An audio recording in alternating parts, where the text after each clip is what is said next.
One of the people with whom I corresponded for my book, and is represented in my book, Voices from the Inside, Letters from Famous Prisoners, my ebook that is on Amazon, was Eric Robert Rudolph, who, known as the Centennial Park Bomber. And he does stand kind of aside from a lot of the other serial murderers in that book. Because while they may have been motivated by personal motives, thrills, rage that is personal, just generalized antisocial feelings, sexual motives, these sorts of things. He was motivated by political and moral motives. So it does put him in a separate category.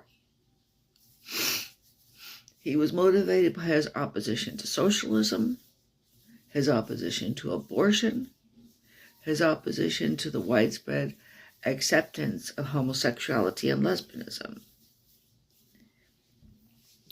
Now, of course, it's pretty horrible to express your opposition, not through voting and petitioning and writing letters to the editor and columns, but through bombings that injure and kill people.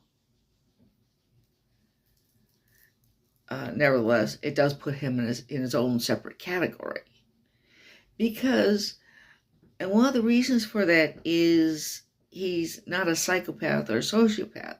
Doesn't lack the ability to empathize. Rather, his views are distorted. His feelings are distorted. He could have gotten, into conservative politics in a respectable manner. Most people who oppose abortion, for example, they might get involved in a crisis pregnancy center or pregnancy resource center, which is considerably a better thing than, bombing someplace.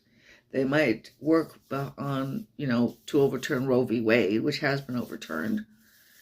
They might work for laws banning abortion. They might do a variety of things. Okay. One thing that he said he regretted was the Olympics.